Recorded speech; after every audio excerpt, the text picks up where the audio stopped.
Good afternoon.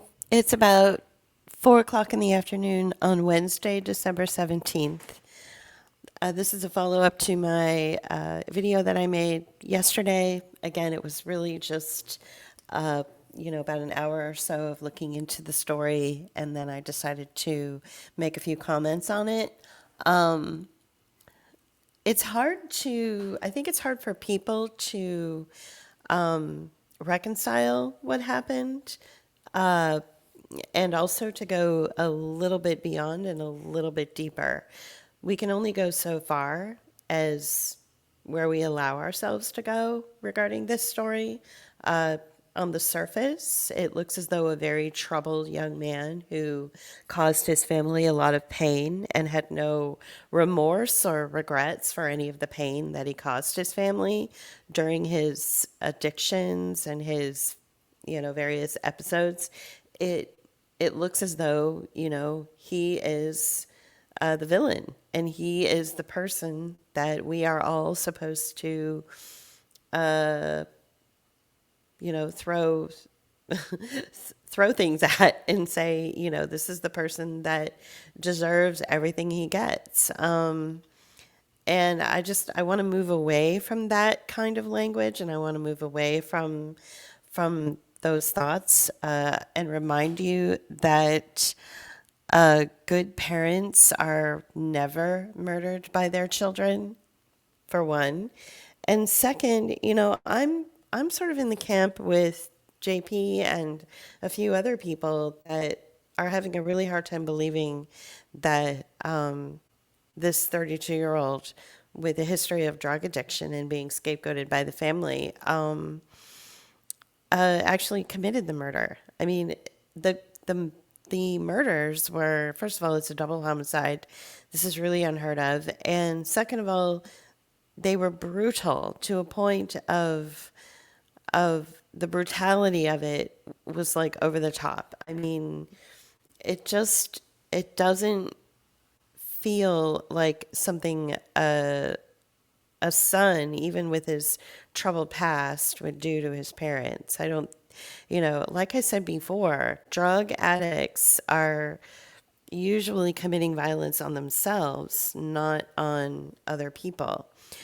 uh, when we were living in Pittsburgh, and a drug addict who was on a very bad trip climbed through our window and started acting crazy. This is our kitchen window late at night.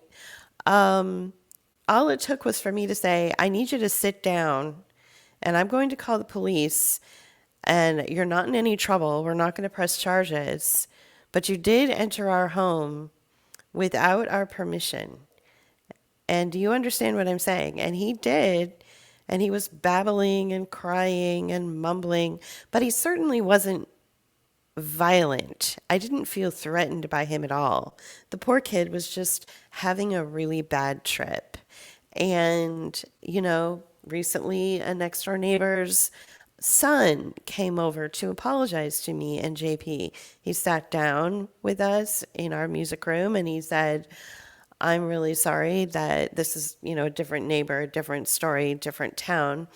And he said, I'm really sorry for the pain that I caused you. And we had a guest in town at the time too. And he's like, please extend my apologies to her as well. I was in a bad way. I'd gotten in with some bad people and I was doing some drugs, and I'm in rehab now, and I'm, going into a different facility, and I need you to know that I'm very sorry for any pain I caused you. I mean, these are not violent people.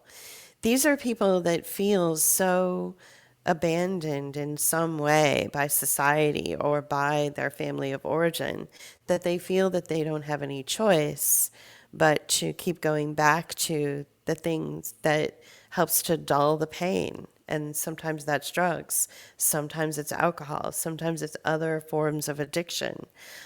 But, people on the internet don't disappoint. And they're saying things like, well, he got in a fight at a Christmas party. So the night before the murders, so that means he committed double homicide. I'm like, okay, how many times have you fought with your parents at a Christmas party?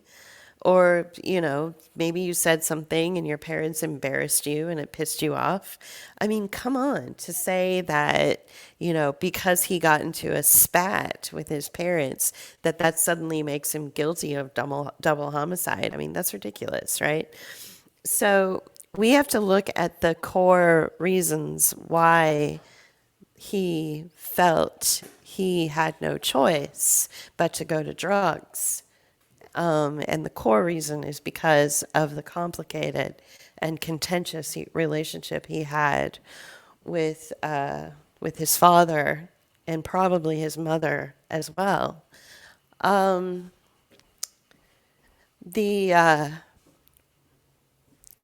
Yeah, so I feel like, the language is really scary, and no one's really taking a look at the timing. This story comes out about 3 weeks after Oprah Winfrey does her no contact episode over the Thanksgiving holiday. And if there is a case for going no contact with your family, I mean, this Nick Reiner story would be the absolute case to support the idea of no contact. If Nick Reiner had been able to tap into the network of individuals that spoke about narcissistic family abuse and spoke clearly about the golden child and the enabling child, and this all and all of the different characteristics that come in this sort of trifecta of dysfunction, I think that he would have been able to find his people and would have been encouraged and supported to go no contact.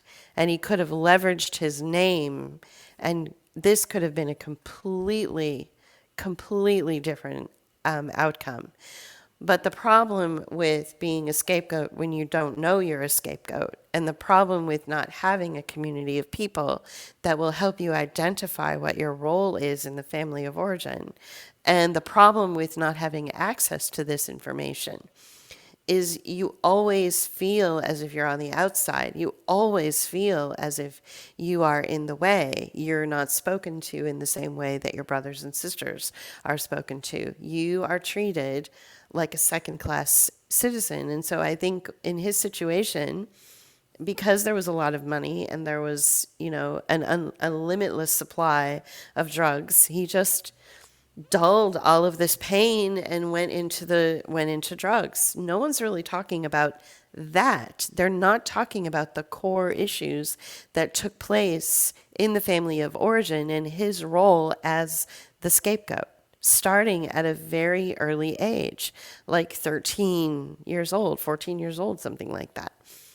And if he had been able to, maybe just turn on a YouTube video. This is how I learned about, this really dysfunctional triad of the where the family places you. I call it a trifecta or a triad because there's usually three. There's like, the narcissist, the scapegoat, and then the golden child, and these roles like interchange. And so I think if he had just had an opportunity to research these, this phenomenon early on, he probably would have gone into a completely different path. He would have gone no contact with his family. He would have been controversial for going no contact with Rob Reiner and the whole family. He could have, done like a tell-all or done a series of limited stories on Netflix or on Hulu or something, or done a podcast himself about why he would have to go no contact with his family. I think it would have been a completely different scenario. And nobody's talking about how, this is an absolute case for supporting the no contact decision. I mean, it's a perfect case study for this. If the kid had gone no contact, everybody would be alive. If the kid had gone no contact, um, and the parents still ended up dead, because some people think that Rob Reiner's involvement with all of these intelligent agent cutouts, like some of the things I talked about in my previous podcast yesterday, or my previous broadcast, they're saying that, maybe we should look into that. And, the fact that Nick Reiner, his name suddenly spiked for 1 month on Google Analytics for in September of 2024 um, in Israel for some reason. Maybe we should look into that. But what I'm saying is that if the Reiners had ended up dead, Nick would have had like a full and successful life on his own. He could have leveraged his name because he's a Reiner, so he could leverage that, and he could have found his audience. He would have had the support of just about of all of the millions of individuals out there that have gone no contact with their family. He would have had their support. They would have had somebody, kind of famous on their side. Like he could have gone a completely different way, so that if and when the Reiners ended up sliced and diced in their bed, he would have not even been on the radar. Like it wouldn't have even, he'd been like, nope, I was at an event. I'm no contact, sorry, don't know what to say about this. Just don't, I washed my hands of this family years ago. But instead, he's, used as a patsy, used as a scapegoat. You've got the entire internet saying that because he and his dad got in a fight, that suddenly it makes him, capable of double murder. Come on. This kind of language is really insane, when really the conversation should be geared towards, hey, look, this is a perfect case study for supporting the no contact decision. Like, this is why people go no contact. This is exactly why. If you don't go no contact, then you end up falling into drugs. And if you're somebody falling into drugs or to dull the pain or ameliorate the pain that of your existence, and your parents happen to be cutouts and assets for the intelligence community of the United States government, you're probably going to end up being a patsy. So if for no other reason than self-preservation, go no fucking A, go no contact, I wish somebody would have said something to him. I wish somebody would have said something to him, and said, it's not normal to be in and out of rehab centers for, 18 times. Why don't you come over here and let's talk about your family of origin, how they treat you.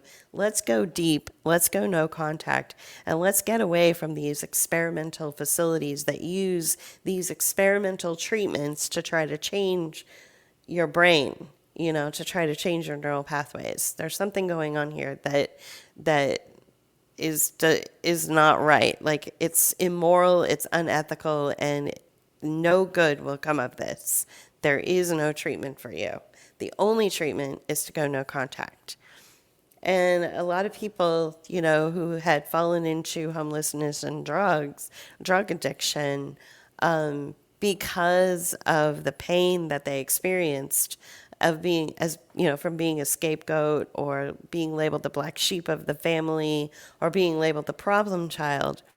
Once they realize that they get to the core issue of why they fell into drug addiction or homelessness, they get out of it.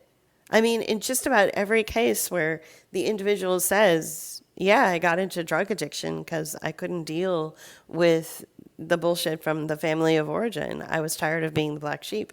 I was tired of being treated with disrespect. And I found a community that didn't treat me with disrespect, and they happen to do a bunch of drugs. And so once you get to the core issue, a lot of people just walk away.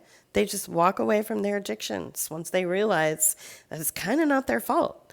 And they make that choice to go, I'm going to get off the addiction, get out of the addiction, and I'm going to walk away from the pain, and I'm going to walk away from the individuals that continue to make me participate in my own oppression.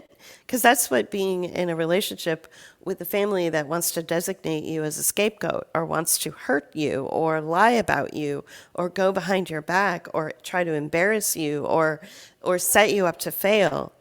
That's what they're doing. They're saying, well, you're our family. You're the only person that we've got, and we're the only person that you've got. So we need you here so that we can continue to abuse you this way, though, so that we can continue to scapegoat you. And once you say, well, fuck that, I'm going no contact, then you just walk away from all of the addiction entrapment scenarios that come with that pain. Right? So, there is no doubt in my mind that, like I said before, Reiner was the kind of person, the kind of asset, the kind of cutout that wanted to be everything for everyone, everywhere, all at once, right? So he was going to be like, the dude for Obama, and then he was going to be like the dude for Clapper, and then he was going to be the dude for, undercutting Russia, and he was going to be like the hero of every hour, all the hours, right? And all that tells me is that he didn't really know who he was. And that leaves the children very unsure of who they are. There is a video clip of his daughter, like, giving him a haircut and going, my career hasn't taken off, and, look how old I am, and my career still hasn't taken off, and I don't know what's going on, and I don't know how to make this work. And, he's like, yeah, well, that your career hasn't taken off, and that's not good, And it's like, dude, it's because he doesn't know who he is, and she doesn't know who she is. You see what I'm saying? So I'm not saying that all of this leads to double homicide. That's not what I'm saying. What I'm saying is that there was some serious discrepancies and dysfunction in the family of origin. And, the internet wants to go to the most salacious places. Oh, he must have been abused or raped or passed around and, on the Epstein Express or something like that. No, he was the scapegoat. Let's keep it simple. He was the scapegoat. And as the scapegoat, it is his job to be villainized, to be accused of things, to be misunderstood, to have his words used against him, to be used and abused and then turned around and lifted up and love bombed. One day he's love bombed and the next day he's torn down. So that's what scapegoats are for. It's like, in ancient times, they would take a goat, put it out in the middle of a circle, tie it up, and hurl all of their, misdeeds that they've ever committed against each other, hurl it to the goat so that the goat, would be the symbol of all of their sins. Well, that's what scapegoats in the family of origin are, and there is one in every family. That's why, like, what was that absurd percentage of individuals that don't have a relationship with their family? 65% of the United States doesn't have a relationship with their family. That's because 65% are scapegoats, and they're just walking away, and they're just tired of being lied to. They're tired of being, the butt of everyone's criticism, right? They're just over it. And many of them do go to drugs, and many of them do go down, a dark path and end up killing themselves.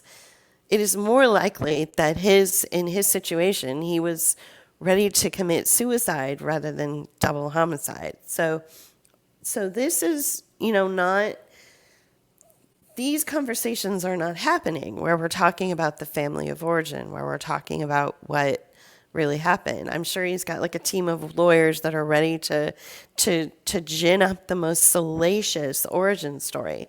But I think the reality of it is you're dealing with Rob Reiner, who seemed to be a narcissist. The mother was probably an enabler.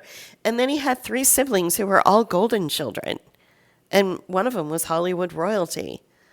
And, she basically was just like born and everything was handed to her.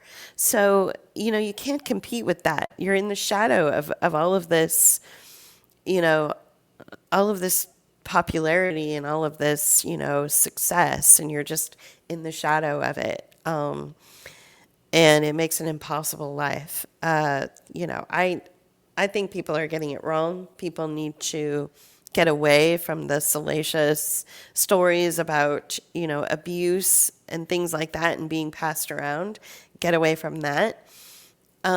Stop, romanticizing these parents who were like, oh, we did so much for him and he was, still a terrible person. No, every time they felt that he was a problem, they just threw him away. And he should have taken the hint. If they're not going to talk to you and all they're going to do is throw you away, then take the hint and it's time to go no contact. It's time to go, cut out the drugs and cut them out of your life completely and start over and write your own story. Many people who have gone no contact are writing the most amazing stories. They're telling the most incredible stories. And they're typically tell all, like, you know what? Fuck it. I'm going to just spill the beans. I am going to tell everything that happened in my family of origin, which is everything that led up to me needing to go no contact. These stories are insane, and I guarantee you he has the same story. And I wish somebody would have just taken him aside and said, guess what? 65% of the population in this country is with you. Leave now. Leave this relationship now, and you will find book deals, and you will find podcasts, and you will have yourself millions of followers on TikTok and Instagram and YouTube. You will be your own sensation in your own right for going no contact with these assholes that just wanted to scapegoat you and then throw you away. And these narcissists that tried so hard to make themselves look like the perfect parent while they continue to scapegoat and throw you away. I wish somebody would have intervened and said there is a better way. But no one did that. And even if someone had tried, it may have been difficult for him to be able to hear that or receive that, because remember, he had a revolving door of analysts, psychotherapists, drug pushers, and very expensive, psychiatric professionals telling him and his parents what needed to be done. So to try to break through that, to have, 65% of the United States say, look, go no contact with these people, it will not end well. To try to break through this continued cycle of abuse and this continued cycle of using him as the cash cow would be very difficult. It's hard when you're in the middle of it to hear the truth. But I really wish somebody would have been able to break through, because this would have a completely different outcome. And that's what we should focus on, is how this story is a perfect reason why adult children of narcissistic parents should go no contact.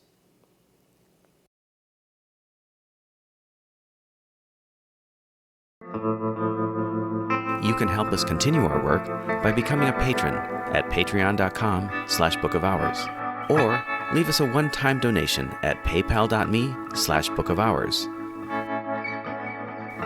or you can use Cash App.